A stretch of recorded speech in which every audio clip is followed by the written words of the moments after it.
বন্যা কবলিত পাঁশকুড়ায় খুলল অভয়া রিলিফ ক্যাম্প। পূর্ব মেদিনীপুর জেলার পাঁশকুড়ার বন্যা কবলিত এলাকায় অভয়া রিলিফ ক্যাম্প করে চিকিৎসা পরিষেবা দেওয়া শুরু করলো আরজি করের আন্দোলনকারী চিকিৎসকরা। বন্যা কবলিত এলাকা হওয়ায় যে সমস্ত মানুষ চিকিৎসার কারণে ডাক্তারের কাছ পর্যন্ত পৌঁছাতে পারছে না, তাদের জন্য অভয়া ক্যাম্প করল আরজি কর হাসপাতালের চিকিৎসক এবং নার্সরা। বন্যা কবলিত মানুষের শারীরিক পরীক্ষা নিরীক্ষা করে প্রেসক্রিপশন লিখে ওষুধ পর্যন্ত তুলে দেওয়া হচ্ছে বন্যা কবলিত এলাকার মানুষজনদের হাতে।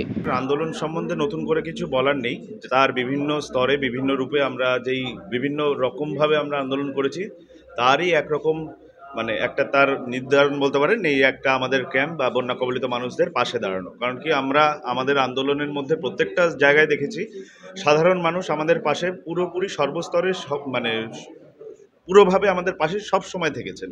তো এটা আমাদের আমরা ডাক্তার হওয়াতে বা আমাদের হসপিটালের তরফ থেকে এটা আমাদের বর্তায় আমাদের কর্তব্য যে আমরাও তাদের পাশে তাদের দুর্গতির দিনে পাশে থাকি। আর এটা আমাদের আন্দোলনের একটা পার্ট বলেই বলতে পারেন।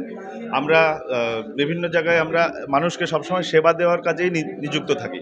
তো এইটাই মানুষ যখন কষ্ট পাচ্ছে আমরা এটা থেকে বিরত থাকতে পারছি না। আমরা অভয়ের বিচারের দাবিতেই সবসময় কাজ করে এসছি, আরও বিচারের দাবিতে আমাদের কাজ এগিয়ে চলবে। মানুষের জন্য তার মধ্যে কাজ করাটাও আমাদের একটা আন্দোলনের পার্ট বলেই ভাবছি আমরা।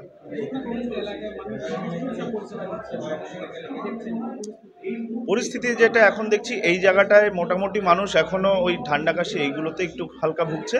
তাছাড়া সেরকম খুব খারাপ পরিস্থিতি এখনও যে পায়খানা পেট খারাপ হওয়া বমি ভাব এইসব কিছু এখনও খুব বেশি দেখতে পাচ্ছি না। যা দেখতে পাচ্ছি মেইনলি ওই ঠান্ডা লাগা বা এইসব সমস্যার মধ্যে দিয়েই যাচ্ছে। তবে আমরা সতর্ক করে দিচ্ছি যাতে মশার কামড় মানে জল জমার ক্ষেত্রে কোনো মশার কামড় ক্ষেত্রে এখন ডেঙ্গু ম্যালেরিয়া হওয়ার সিজন রয়েছে, সেগুলো যাতে না হয় আমরা সেগুলো নিয়ে সচেতন করে দিচ্ছি মানুষদের।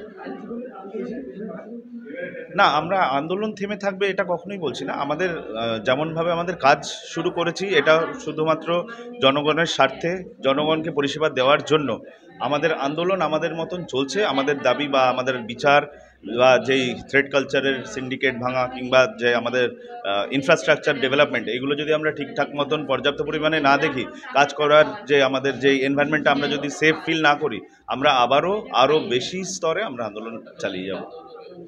ডক্টর শুভদীপ বিশ্বাস, পিজিটি, আরজি কর মেডিকেল কলেজ। ওনারা যে এসছেন এই অসহায় মানুষদের যারা অসুস্থ হয়ে পড়েছেন, যাদের ঘরবাড়ি ভেঙে গেছে, যারা বন্যায় হাবুডুবু খাচ্ছে, তারা কোনো রকম যাতে বিপদে না পড়ে এই ওনারা যে এসছেন এই মেডিসিন দিতে, চিকিৎসার অনেক ডাক্তারবাবুরা এসে বুড়ো বয়স্ক বা মেয়েদেরকে সমস্ত মানে ওষুধগুলো দিয়ে যাচ্ছেন যারা সুস্থ থাকে। আর গ্রামে পুরো জল ভর্তি, কেউ কোথাও যেতে পারছেনি। এই ওনারা উপকার মানে গ্রামবাসীরা পেয়েছেন আরজি কর হসপিটাল থেকে।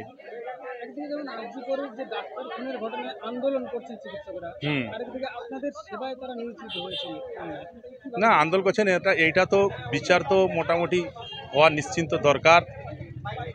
কিন্তু বিচার হচ্ছেনি কেন? এটা তো সবাই মিলে একজোট তো হয়েছে পুরো এলাকা, পুরো ওয়েস্ট বেঙ্গল মানুষ। তো এটা নিশ্চয়ই আজ পরে হয়তো হবে আগামী দিনে।